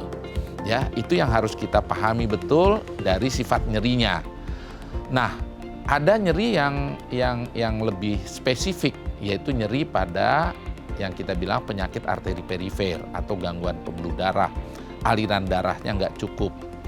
Ini yang kita kenal sebagai, mulai dari yang ringan, yang kita kenal sebagai claudication intermittent, sakitnya tuh waktu aktivitas, waktu nggak aktivitas nggak sakit, istirahat sebentar hilang, aktivitas mulai sakit lagi. Ini yang kita bilang claudication intermittent. Bisa misalnya jalan 100 meter baru nyeri, bisa jalan 200 meter baru nyeri. Pada satu titik istirahat pun dia nyeri. Ini yang kita bilang sebagai rest pain. Nyeri sewaktu istirahat. Artinya ini kekurangan makanannya, kekurangan aliran darahnya makin berat. Yang berat lagi adalah timbul kematian jaringan yang kita bilang sebagai gangren. Nah, di sini tentunya kondisi seperti ini udah lebih berat lagi, gitu loh. Jadi kembali lagi, kalau kita bicara nyeri pada tungkai, pada kaki, kita harus melihat secara keseluruhan. Bisa karena sarafnya yang nggak baik, atau misalnya yang sering orang bilang asam uratnya lah tinggi, apa segala. Asam urat yang mengendap itu yang membuat nyeri. Bisa nyeri di sendi, bisa di otot, bisa di telapak kaki, bisa di jari, tergantung tempatnya dia mengendap. Itu kalau asam urat. Biasanya kalau kita ukur asam urat darah di kita tinggi. Atau bahkan bisa normal, karena asam uratnya udah mengendap gitu loh, di darahnya udah normal. Sehingga kadang-kadang, di darahnya normal kok. Iya, tapi udah mengendap di sendi. Gitu, sehingga sendinya meradang. Nah, ini kondisi-kondisi yang nyeri karena asam urat misalnya yang sering. Bisa juga karena aktivitas yang berlebihan, yang kita bilang biasanya pegel lah. Itu biasanya bisa karena cedera ototnya misalnya ketarik terlalu kuat, atau penimbunan dari sisa metabolisme kita yang membuat kita lelah sampai timbul nyeri. Gitu. Artinya kalau kita ada nyeri pada tungkai, apalagi berulang, ya, nyeri hilang, sering, tambah lama tambah sering, kita harus memeriksakan dengan baik. Kita evaluasi faktor-faktor tadi, kita singkirkan satu-satu sehingga kita bisa menemukan penyebabnya apa, dan kita bisa memberikan terapi atau pengobatan yang sesuai dengan penyebabnya tadi. Ya, jadi sekali lagi, nyeri pada tungkai jangan dianggap sepele, tapi harus kita periksa dengan baik sehingga kita bisa mendapatkan hasil yang baik. Semakin cepat kita berobat, outcome-nya akan semakin baik. Terima kasih. Pemirsa, pernah nggak sih Anda lagi beraktivitas atau nggak beraktivitas sih, Mas, kayak ada lagi beristirahat gitu ya, Anda lagi nggak ngapa-ngapain, tiba-tiba itu ada ngerasa kayak di kaki itu kayak nyeri gitu, atau di tungkainya itu nyerinya itu luar biasa gitu ya, karena Anda kayaknya nggak habis kesleo nih gitu ya, kayaknya nggak habis tergelincir atau apa gitu, tapi kok tiba-tiba nyeri itu di seputar kakinya. Nah, Anda harus berhati-hati, siapa tahu ini ada masalah di pembuluh darah Anda, pembuluh arteri, ada namanya penyakit pembuluh arteri perifer. Nah, penyakit arteri perifer ini seperti apa sih? Kenapa bisa menyebabkan di seputaran kaki atau tungkai itu kerasa nggak enak? Kalau kita ngomongin pembuluh darah berarti kan Anda kayak sirkulasi aliran darah gitu ya. Nah, ketika terjadi penyakit di sini atau gangguan anomali dalam perputaran darah di seputar pembuluh darahnya, ini akan menimbulkan gejala klinis yang sangat tidak enak, entah nyeri dan lain sebagainya. Nah, apa penyebabnya dan gimana cara mengatasinya? Hari ini kita akan mengupas tuntas tentang penyakit arteri perifer. Tapi sebelum bahas itu, kita akan bahas terlebih dahulu nih beberapa mitos atau fakta seputar pembuluh darah. Nah, untuk membahasnya telah hadir bersama kami di Studio Bincang Sehati ada Dr. Raden Suhartono SPB, dokter spesialis bedah, subspesialis bedah vaskuler dan endovaskuler, konsultan dari Rumah Sakit Premier Jatinegara Jakarta. Selamat pagi Dr. Tono, apa Selamat kabar? pagi. Sehat dok? Sehat. Alhamdulillah. Oke dok, hari ini kita akan membahas ini. Kalau masalah pembuluh darah itu orang agak ngeri-ngeri sedep ya dok. Iya. Karena pembuluh darah itu identiknya ke berbagai penyakit yang mungkin mortality rate-nya lumayan tinggi gitu ya. Tapi nggak ngerti nih, maksudnya kan kalau kita ngomongin penyakit arteri perifer, yang notabene mungkin sebagian besar gejala klinisnya muncul di kaki gitu ya, nyeri-nyeri. Nanti kita akan bahas ini bahayanya seperti apa. Tapi kita bahas mitos fakta seputar pembuluh darah dulu dok. Yang pertama, nah ini kayaknya hal atau aktivitas rutinitas habitnya sejuta umat itu. Udah muncul lagi di layar ya. Kerokan. Nah, kerokan itu katanya mengatasi penyumbatan pembuluh darah. Nah, ini kerokan itu sendiri kan mungkin dalam dunia medis nggak ngerti ya itu medically proven atau nggak ngerti gitu. Tapi kalau kita ngomongin kerokan itu bisa mengatasi penyumbatan yang ada di pembuluh darah atau nggak sih dok? Atau gimana? Atau malah bahaya? Itu yang merah-merah itu apa sebenarnya gitu kan? Ya, itu suatu mitos ya, karena pembuluh darah itu yang menyumbat seringnya justru di bawah kulitnya. Jadi kalau dikerok nggak terpengaruh dia. Nggak tersentuh gitu Nggak ya? tersentuh. Sedangkan yang di kulit itu kalau dikerok akan terjadi pelebaran, bahkan pecah. Sehingga yang berdarah-darah itu yang pada merah-merah hitam-hitam itu karena perdarahan di bawah kulit. Sebetulnya. Nah, itu. Jadi dia akan terbuka perifernya yang di ujungnya yang di kulitnya terdilatasi. Sehingga memang kesannya jadi kayak lebih seger. Iya lagi. Apalagi faktor psikologis ya berpengaruh juga. Tapi kita harus hati-hati terutama pada usia lanjut yang sudah mengkonsumsi obat pengencer darah. Kalau dikerok berdarahnya bisa luar biasa nanti. Iya, berdarahnya akan lebih luas. Tapi ya dok, nggak ngerti ya, ini sugesti aja atau nggak ngerti nih. Jadi kalau orang tuh ngerasa, kan biasa orang kerokan itu kalau di badan tuh ngerasa nggak enak gitu ya dok, karena greges, enterwin masuk angin dan lain sebagainya gitu ya dok ya. Meskipun kayak ada sebenarnya itu tuh masalahnya tuh di pembuluh darah. Nah kadang kala orang tuh kalau ngerasa badan nggak enak dikerok itu bakal sampai yang hitam gitu ya dok ya. Nah kalau badan nggak biasa aja, maksudnya nggak kerasa enak, dikerok tuh kayak nggak bisa merah. Nah sebenarnya ketika itu sampai merah hitam banget, itu justru berbahaya atau enggak? Berbahaya. Udah badan nggak enak terus sampai hitam banget, pembuluh darahnya lebih banyak yang pecah atau gimana? Sebetulnya waktu dia hitam, dia merah itu kan terjadi pembuluh darahnya pecah gitu, pembuluh darah yang kecil-kecilnya yang ada di kulit. Kayak orang di kop itu kan mirip-mirip. Ya betul, betul. Kayak begitu di kop. Cuman memang kalau di kop tuh dia memang tujuannya mengeluarkan. Jadi dia disedot kan, dikasih tekanan negatif, kemudian dibikin sayetan-sayetan kecil sehingga ada yang keluar ke dalam kopnya. Kalau orang dikerok nggak ada yang keluar, dia hanya ada di situ aja. Cuman akibat tindakan itu terjadi vasodilatasi, kebuka gitu loh. Jadi kalau orang demam ya panasnya gampang keluar, kayak gitu loh. Jadi lebih rasanya lebih enteng ya? lebih enteng gitu. Oh, sama biasanya tuh kalau habis dikerok itu kerasanya agak perih gitu ya? Karena Ya, terbuka itu tadi ya? Iya. Kadang sampai kulitnya luka kan. Iya, Kalau yang benar. kenceng kulitnya luka ya pasti perih. Apalagi kalau dia pakai kayak obat-obat gosok. Obat-obat gosok kan itu kan panas. Betul. Panas kan menyebabkan si pembuluh darah yang di kulitnya melebar. Nah, sehingga terjadi evaporasinya lebih cepat gitu loh. Kasarnya keringet juga gampang keluar, panas lebih gampang keluar. Menguap gitu. Menguap betul. Karena terbuka. Oke ya, gitu. jadi sudah terjawab ya Ya, masalah kerokan ini sendiri ya. Oke dok, kita lanjut yang kedua ya. Sumbatan pembuluh darah sudah terbentuk sejak masa anak-anak. Waduh, agak serem dok. Sumbatannya udah terbentuk dari anak-anak atau udah ada bibitnya atau gimana dok? Ya, itu bisa dibilang mitos, tapi bisa juga memang ada yang kelainan bawaan. Ya, kita ada beberapa istilah penyakit di mana si pembuluh darahnya itu, si dinding pembuluh darahnya, terutama jaringan penunjangnya, nggak berkembang dengan baik, dia bisa mengecil. Sehingga terjadi sumbatan. Bahkan di pembuluh darah yang besar, yang baru keluar dari jantung, itu bisa menyempit. Gitu loh. Itu yang kita bilang sebagai coarctosio aorta, seperti itu. Jadi dia menyempit. Dari lahir memang dia bisa seperti itu. Tapi sebagian besar penyempitan pembuluh darah itu karena proses penuaan. Aterosklerosis, yang perkapuran, yang kayak gitu, perlemakan. Mulai ada perlemakan, nanti diisi oleh kapur sehingga mengeras.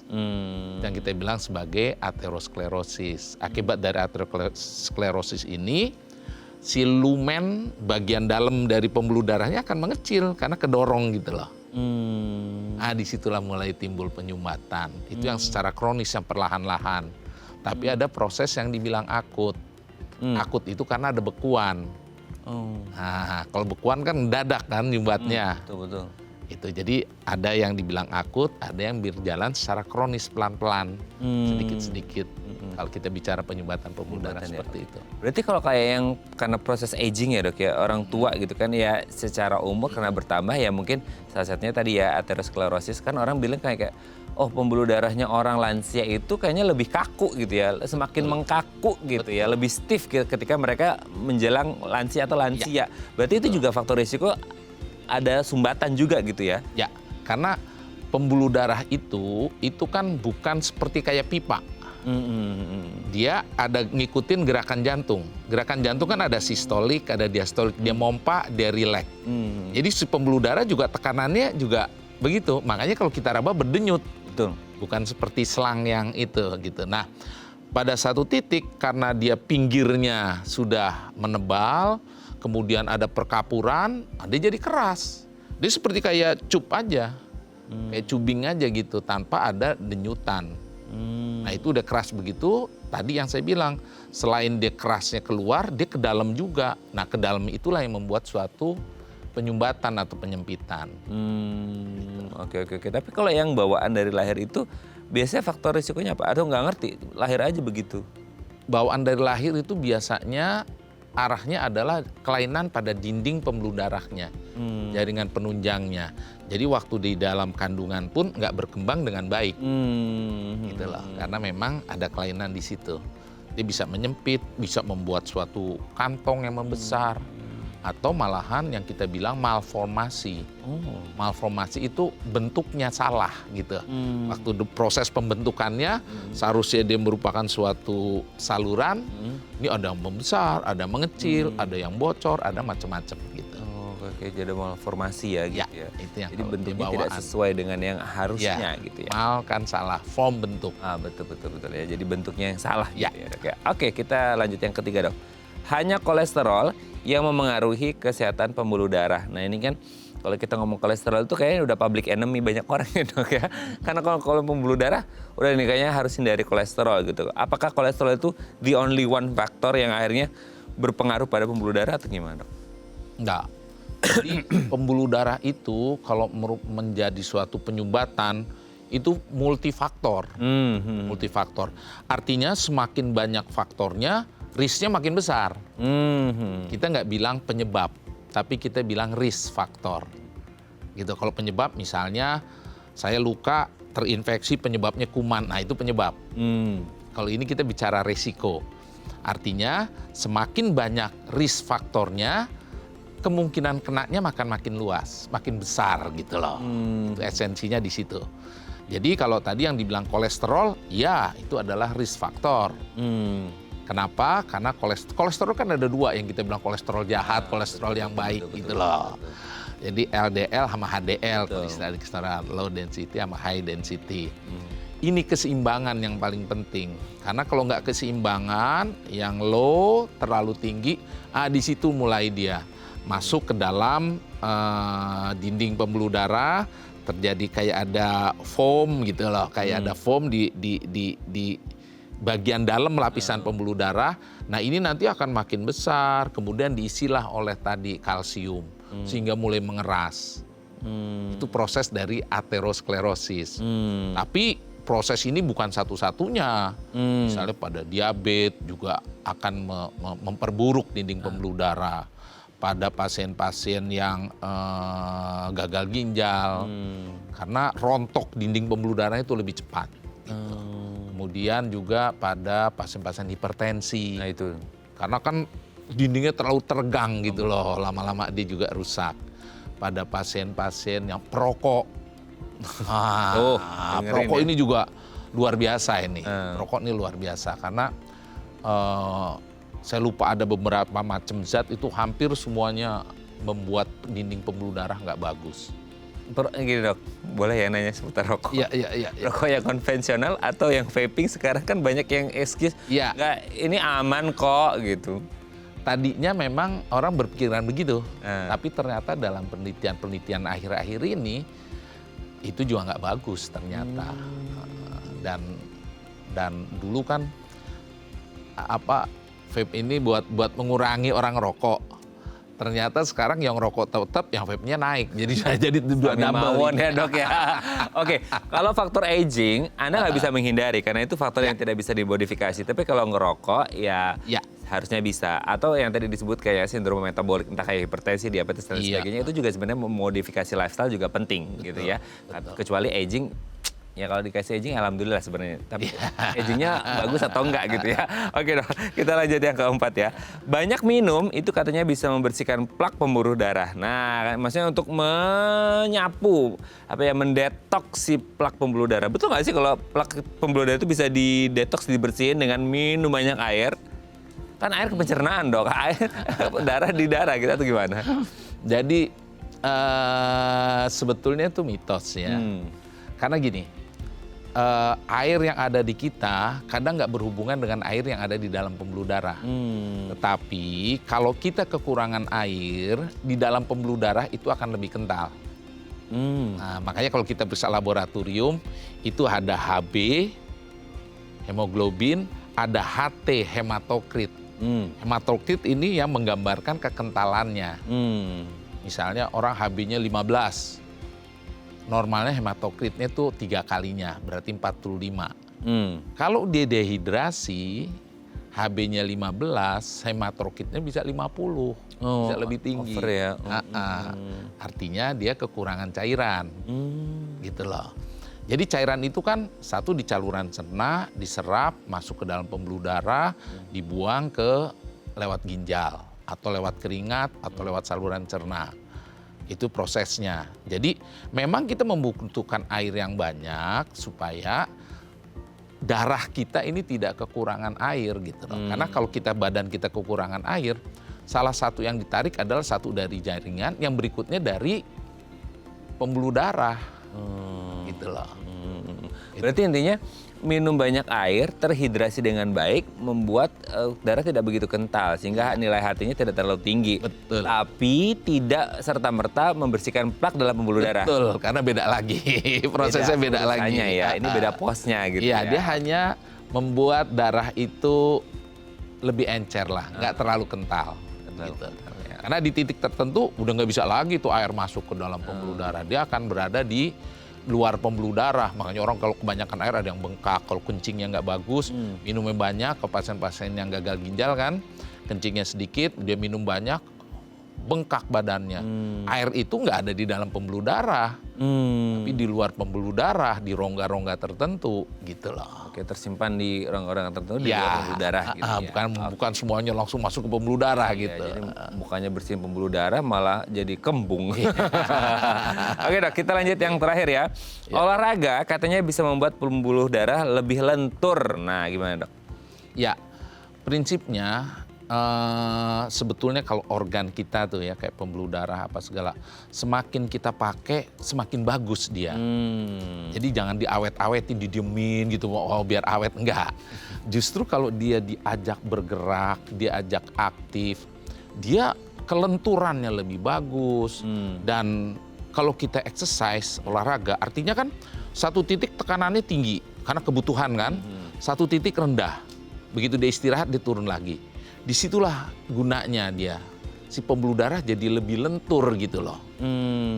Makanya kita harus hati-hati olahraga kalau yang udah usia lanjut, apalagi yang udah pembuluh darahnya memang udah kaku. Nah itu nggak bisa ngikutin udah. Kalau yang itu tujuannya adalah harus bertahap sedikit-sedikit. Karena dengan sedikit-sedikit dia bertahap, pembuluh darah yang masih bagus, yang kecil-kecil akan berkembang. Mengganti pembuluh darah utama yang tadinya udah kesumbat. Dia bikin cabang baru gitu ya, Dok ya? Sebetulnya sudah ada. Sudah ada, cuman kecil. Tadinya dia fungsinya kurang. Begitu pembuluh darah utamanya terganggu, yang kecil-kecil ini akan mengambil alih. Itu yang kita bilang kolateral.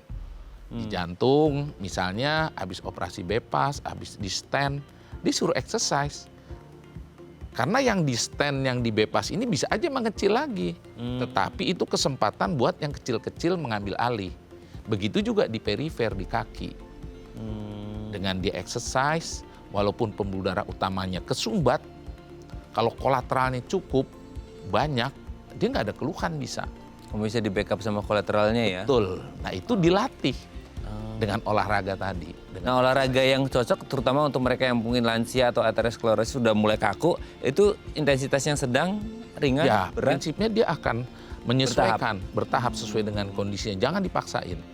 Dia akan bertambah, misalnya hari ini jalan 100 meter, udah capek istirahat. Mungkin minggu depan udah 150 meter, minggu depannya 200 Tahap meter, ya. seperti itu. Jangan langsung olahraga prestasi kayak atlet ya. Ya, Kaget. nggak bisa. Oke, Dokter Terno sudah terjawab minta waktunya. Thank you. Nanti kita lanjut lagi ngomongin penyakit arteri perifer ya di segmen selanjutnya.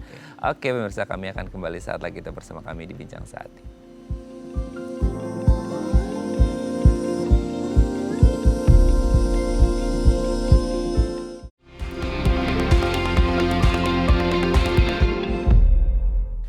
Baik, Anda masih bersama kami di Bincang Sehati dan kita masih membahas tema kita hari ini seputar penyakit arteri perifer. Kalau Anda punya pertanyaan seputar tema kita hari ini, boleh ya tanya-tanya di 021 290 3244 atau DM Instagram kami di @bincangSehati.tv. Kita masih bersama dengan Dr. Raden Suhartono, SPB, dokter spesialis bedah, subspesialis bedah vaskuler dan endovaskuler, konsultan dari Rumah Sakit Premier Jatinegara, Jakarta. Oke dok, kita ngomongin penyakit arteri perifer.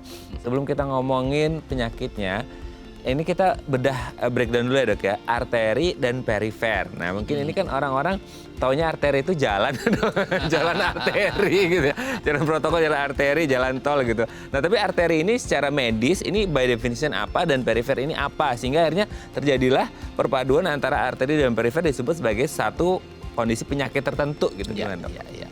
Jadi kalau kita bicara arteri itu artinya pembuluh darah yang keluar dari jantung. Jadi kalau pembuluh darah yang masuk ke jantung kita bilang vena, pembuluh darah balik. Oke. Nah, kalau yang keluar dari jantung kita bilang arteri atau pembuluh darah nadi.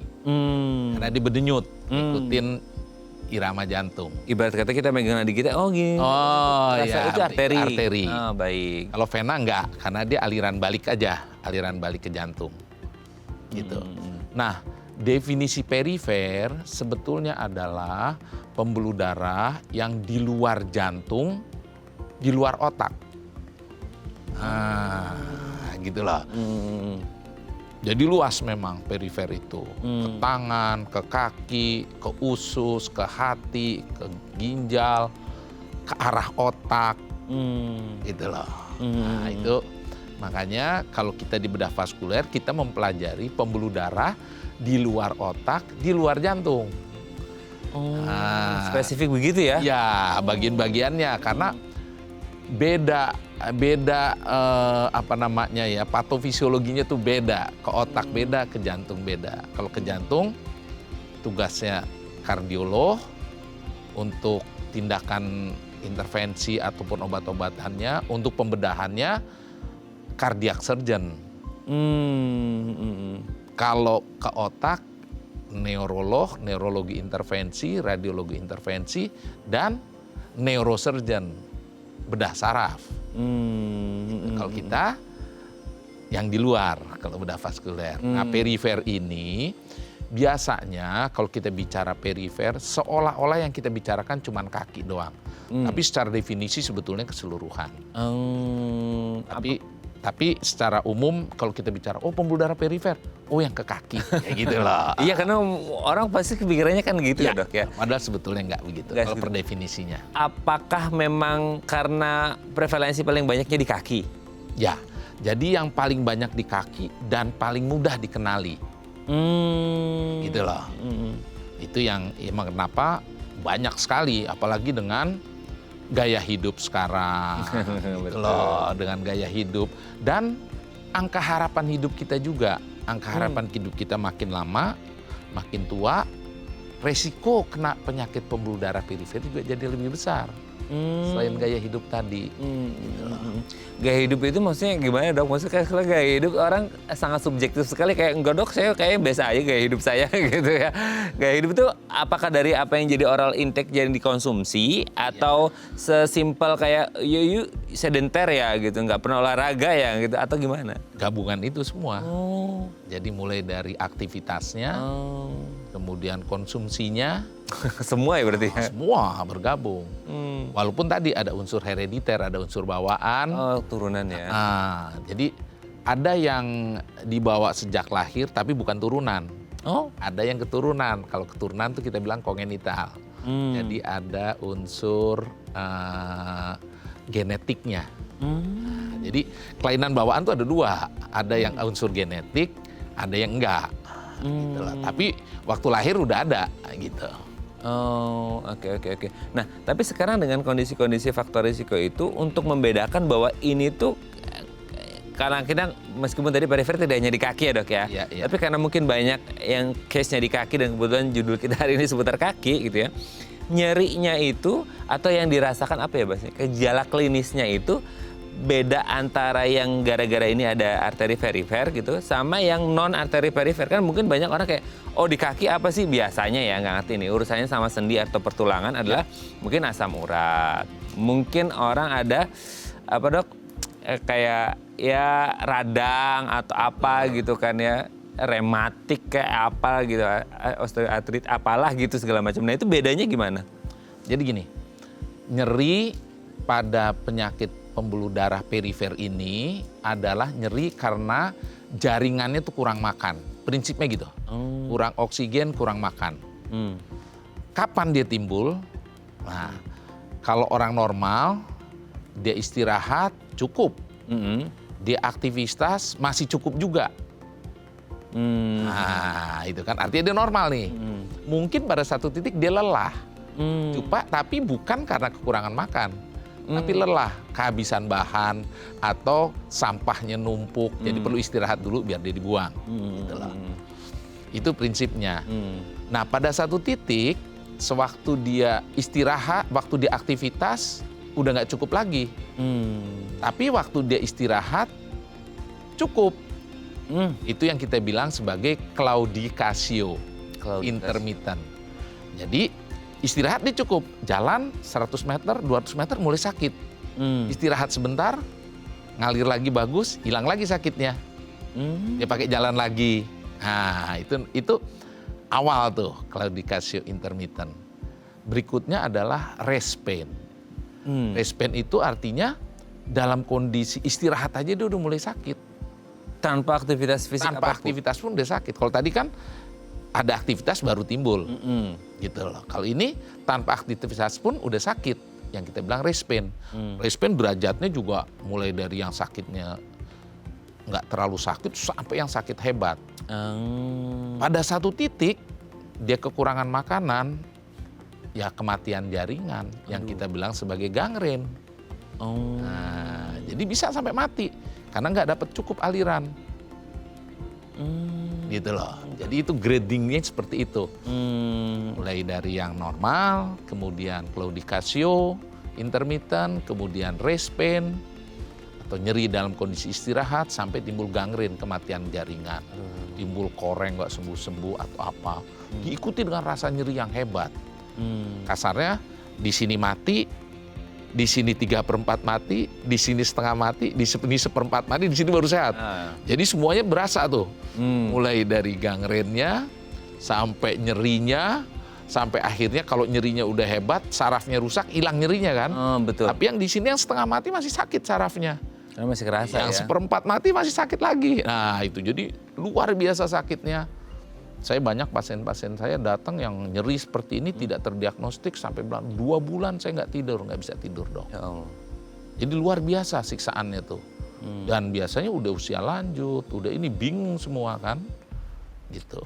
Oke. Nah sebelum akhirnya sampai ke titik yang sangat berbahaya itu, Iya. kan pasti diawali dari titik pertama dok. Ya, nah nanti akan kita bahas sebenarnya kerasa di awalnya itu seperti apa sehingga tidak akhirnya terjadi perburukan karena ini sifatnya pasti progresif karena kronis gitu ya dok ya. Nanti kita bahas di segmen selanjutnya ya. Oke pemirsa, kami akan kembali saat lagi, kita bersama kami di Bincang Sehati.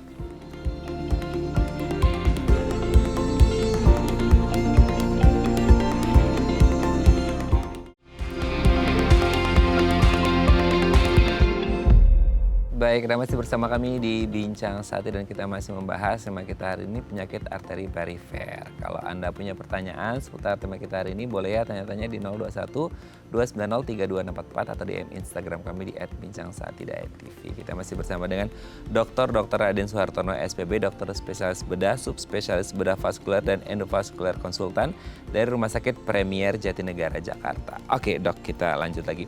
Nah tadi kan sebelum akhirnya tadi sampai yang normal, ada claudicardio tadi ya, terus kemudian rest pain dan lain sebagainya sehingga muncul gangren, itu kan prosesnya yang tidak sehari semalam ya dok ya. Itu prosesnya kan panjang, kronis gitu ya, progresif gitu kan. Tidak bahasa Jermannya itu saknyet gitu ya. Tidak langsung terjadi pada saat itu juga gitu kan. Nah, di awal-awal ini ketika orang mulai ada masalah nih di arteri perifernya gitu kan. Itu kan gini, banyak penyakit kondisi itu yang agak nyaru ya dok ya, kuat dan kuat sehingga orang kadang-kadang nggak ngeh, sehingga udah di grading tertentu dan buruk orang baru datang ke dokter. Ya. Nah kalau untuk yang arteri perifer ini di awal-awal itu sebenarnya yang dirasakan itu apa gitu? Ya jadi kembali lagi kita mulai dari menganalisa faktor resiko. Jadi orang-orang yang mempunyai faktor resiko tinggi sebagai mulai dicek walaupun belum ada keluhan. Jadi karena gini, pembuluh darah itu bisa sudah mulai nggak betul, tetapi belum ada keluhan. Jadi kalau yang seperti ini lebih mudah, kita bisa dengan obat-obatan, dengan lifestyle-nya dirubah, dengan exercise mungkin cukup, gitu loh. Untuk yang tadi, karena belum ada keluhan dia, ya, tapi dinding pembuluh darah udah mulai menebal, udah mulai ini, mulai itu bisa kita detect.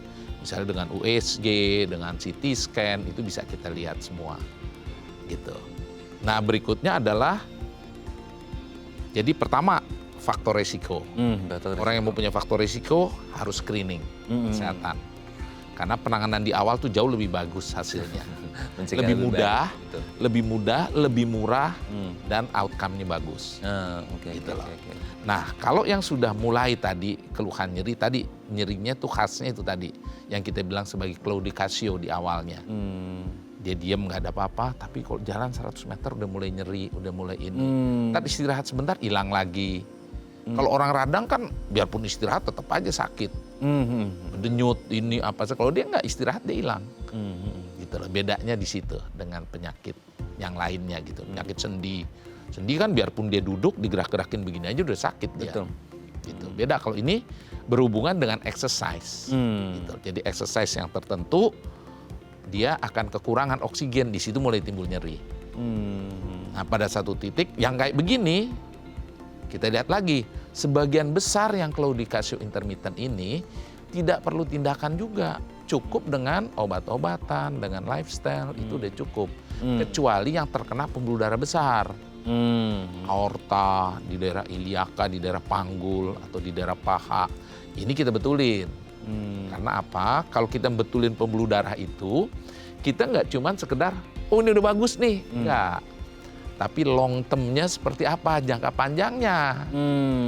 Jangan sampai jangka panjangnya lebih jelek daripada kita kasih obat-obatan doang. Betul. Itu yang nggak boleh. Gitu loh. Betul. Itu tadi. Okay. Nah kalau yang udah rest pain, yang udah nyeri, baru kita jadi agresif. Atau bahkan sudah ada luka. Karena lukanya nggak akan sembuh-sembuh kalau aliran darahnya nggak diperbaiki. Di situ kita jadi agresif untuk memperbaiki. Baik dengan endovaskuler, dari dalam kita balon, kita stent. Atau dengan bypass. Kita bypass seperti jantung kan, bisa juga dengan kateterisasi jantung, bisa dengan bypass jantung. Di perifer begitu juga, di pembuluh darah ekstremitas. Bisa dengan endovaskuler, kita balon, kita pasang stent, kita kerok, kita ini. atau kita bypass atau hybrid. Sekarang yang ngetren tuh hybrid. Hybrid ya, Dok ya. Jadi digabung dua teknik tadi. Outcome-nya lebih bagus, jangka panjangnya lebih bagus. Gitu. Cuman memang cost-nya yang luar biasa mahalnya.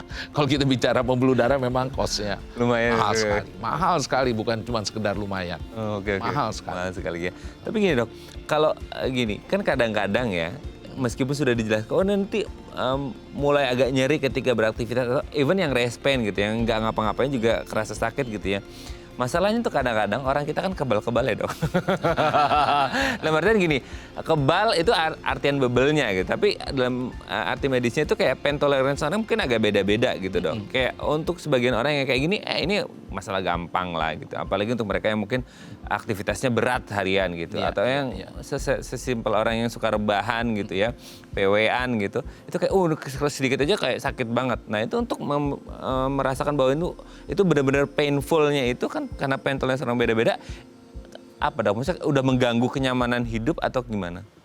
Jadi bedanya nyeri pada penyakit arteri perifer ini, nyerinya tuh full benar-benar. Nggak hilang timbul ya? Nggak, dia hilang nyeri kalau sarafnya udah rusak. Oh. Sarafnya mati baru hilang nyerinya. Justru malah bahaya ya ketika tidak terasa sakit ya karena sarafnya udah rusak. Jaringannya udah pada mati. Itu yang kita bilang udah gangren jadinya. Tapi tadi permasalahannya, yang sini mati, yang sini 3/4, yang ini setengah, yang ini 1/4. Jadi sakitnya akan terus-menerus. Karena gini. Iya, dan pasien itu hampir semuanya nggak bisa nahan untuk sakit ini. Karena dikasih obat penghilang sakit level sampai ke morfin pun masih sakit. Itu dia beratnya penyakit arteri perifer ini. Bisa bayangin orang sampai 2 bulan, 3 bulan nggak tidur. Karena apa? Dia kalau tidur, kakinya dikatasin, tambah hebat nyerinya. Kakinya harus ke bawah. Gravitasi udah mempengaruhi aliran darah. Gitu. Sehingga dia paling tidurannya waktu duduk sebentar, sakit bangun lagi. Jadi tersiksa sekali. Makanya biasanya kalau yang udah seperti ini udah nggak mungkin dia akan tahan. Dia pasti nyari kemana-mana berobat. Karena udah sangat mengganggu kehidupannya. Sangat mengganggu kehidupannya. Ketika sudah terganggu, solusi yang ditawarkan seperti apa nanti kita bahas di segmen selanjutnya, Dok ya. Oke, pemirsa, kami akan kembali saat lagi. Kita bersama kami di Bincang Saat.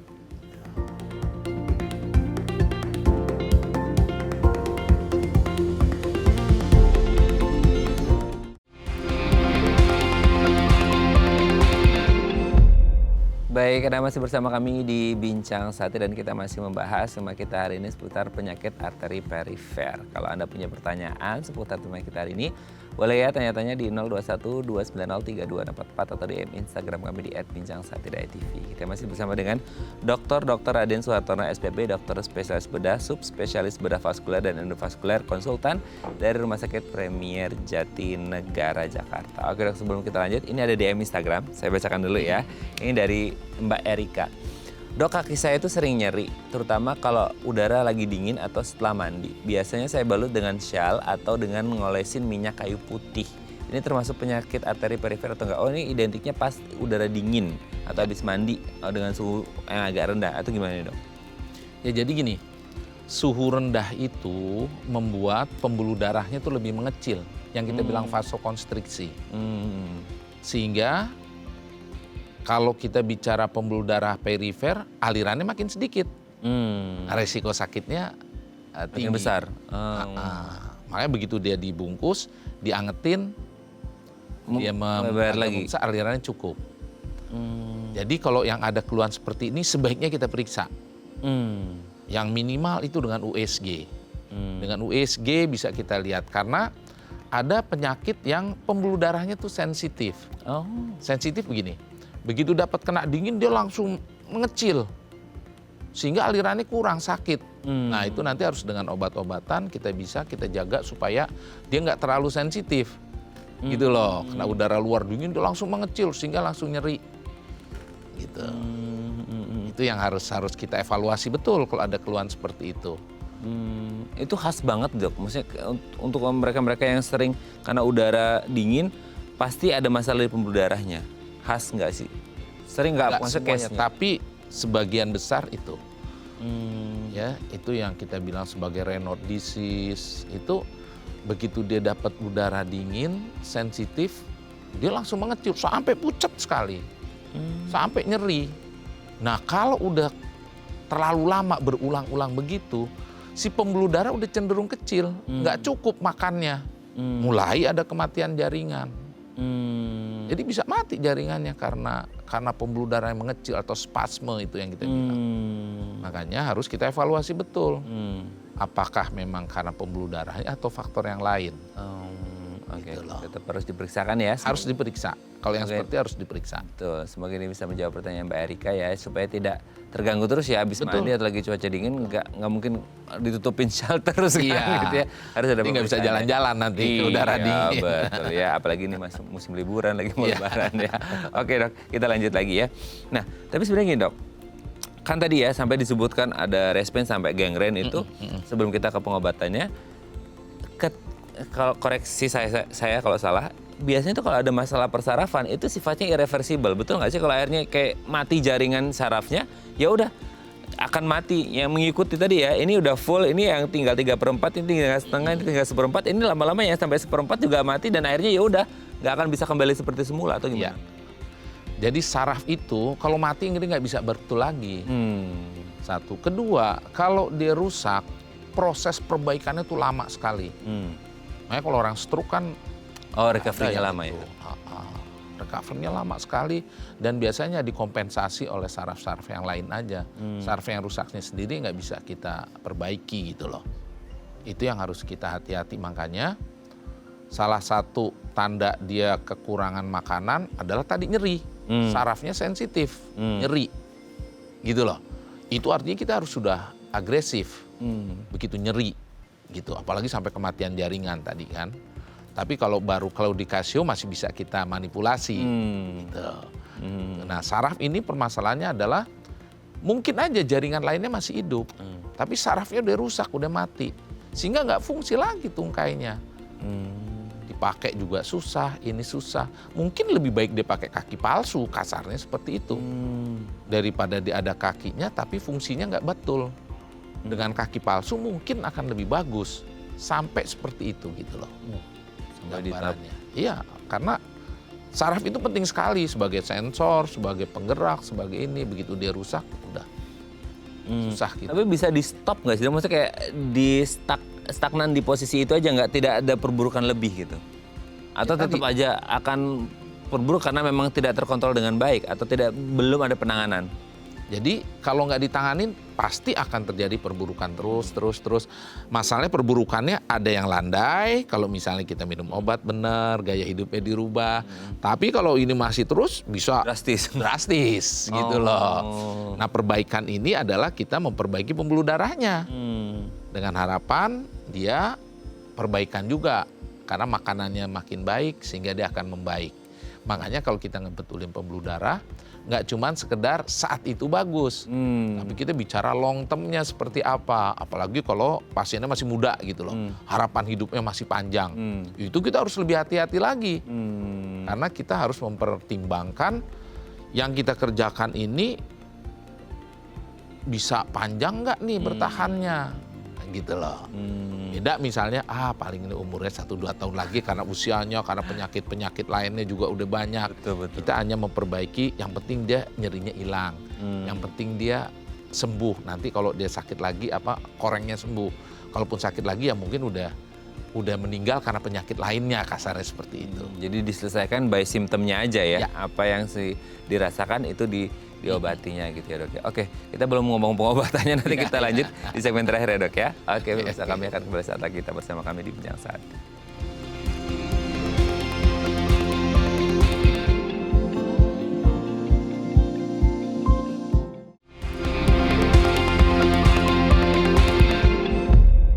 Baik, karena masih bersama kami di Bincang Sehati dan kita masih membahas tema kita hari ini seputar penyakit arteri perifer. Kita masih bersama dengan Dr. Raden Suhartono SPB, dokter spesialis bedah, subspesialis bedah vaskuler dan endovaskuler, konsultan dari Rumah Sakit Premier Jatinegara, Jakarta. Oke dok, sekarang untuk penegakan diagnosis kan tadi ada screeningnya ya, sudah disebutkan. Nah kalau akhirnya, ini bener ada arteri perifer, biasanya dia pengobatannya sesuai yang tadi, apakah kardio tadi itu apakah respen dan lain sebagainya sampai gangren gitu ya. Dan apakah harus selalu ada invasif dong, operatif gitu kan, itu salah satu yang ditakutin. Meskipun udah kayak ya ini mau jaringannya udah mati mau diapain lagi kan atau gimana? Ya jadi kembali lagi bahwa strategi pengobatan pada pembuluh darah perifer ini itu multifaktor gitu ngelihatnya. Yeah. Karena apa? Karena tadi kita bicara bisa nggak diperbaiki pertama. Yang kedua, kalau saya perbaiki ini bertahan lama nggak? Kalau saya perbaiki ini membutuhkan tindakan-tindakan lanjutan nggak? Seperti itu. Long term-nya ya? Long term-nya. Oke. Gitu. Karena cost-nya ini besar sekali. Gitu. Makanya kalau kita kembali tadi, misalnya di awal, dia sudah ada kelainan pembuluh darahnya, tapi tidak menimbulkan keluhan. Ini kita akan konservatif. Kita obat-obatan, gaya hidup. Kecuali kelainannya ini yang bisa fatal sewaktu-waktu. Contohnya dong. Contohnya, pasiennya nggak ada keluhan. Tapi waktu kita periksa, misalnya dengan USG, karena tadi berdasarkan risiko, kita USG, kita CT scan, ternyata ada disek. Disek tuh kayak robek gitu loh. Atau ada suatu anurisma. Anurisma tuh melebar. Seperti itu. Artinya, ini harus kita kerjakan walaupun nggak ada keluhan. Karena dia silent killer. Pembunuh yang diam-diam nih. Dan dia akan sifatnya progresif. Akan progresif, dan kalau begitu dia pecah, atau nyumbat, atau disek, wah itu langsung fatal saat itu juga. Akut itu. Iya, gejalanya seperti itu. Yang kondisi ini harus kita perbaiki. Harus kita perbaiki baik dengan operasi maupun dengan endovaskuler nanti. Jadi kita kembali tadi yang udah ada kelainan dinding pembuluh darahnya, tapi belum ada keluhan. Secara umum yang seperti ini kita konservatif, kecuali tadi ada sesuatu yang ditakutkan akan bersifat fatal sehingga dikerjakan. Gitu. Itu ada ininya lah, ada teorinya, ada ininya. Yang kedua adalah yang tadi claudicatio. Nah, kalau claudicatio kita akan ngelihat si pembuluh darahnya kenanya yang semana. Kalau dia kena pembuluh darah yang kecil-kecil, artinya kita akan merubah gaya hidupnya, memberikan obat-obatan, melatih. Itu jauh lebih bagus outcome-nya daripada kita lakukan tindakan. Karena long term-nya, jangka panjangnya lebih bagus dengan konservatif. Gitu loh. Itu untuk yang claudicatio intermittent. Kecuali yang kesumbat adalah pembuluh darah yang besar. Di aorta, di iliak, di pembuluh darah yang di perut, di sini atau di paha. Di mana kita tahu kalau kita perbaiki, long term-nya juga bagus, jangka panjangnya bagus. Ya udah kita kerjakan aja. Di samping dia langsung nanti aktivitas. Kayak gitu. Sedangkan kalau yang sudah rest pain, nah ini kita lihat lagi.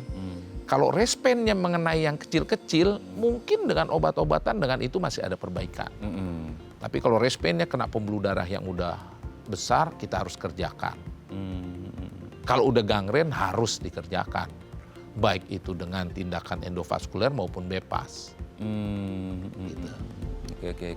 Jadi, tapi setelah apapun tindakannya, berarti itu adalah akhir ya? Maksudnya kayak, apakah ada risiko nanti ada perburukan di titik yang lain? Bisa, pasti bisa.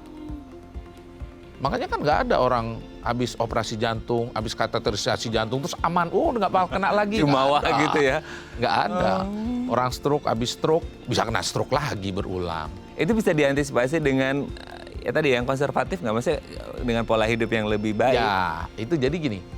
Itu adalah perhitungan dari dokternya. Melihat gaya hidup orangnya, bisa terkontrol enggak, bisa ini enggak, itu sangat tergantung. Jadi multifaktor. Misalnya pasien ini bandel banget nih, masih ngerokok, tekanan darah tinggi juga enggak ini, diabetes juga kontrolnya enggak bagus. Kita akan tahu ini akan jelek outcome-nya. Gitu loh. Kita betulin pun akan jelek. Itu seperti itulah yang kondisi secara keseluruhan. Makanya tadi yang saya bilang, kita juga ngelihat harapan hidupnya nih. Lihat-lihat dulu masih ya. panjang atau ini. Ada penyakit yang lain. Misalnya jantungnya sendiri pompanya nggak bagus.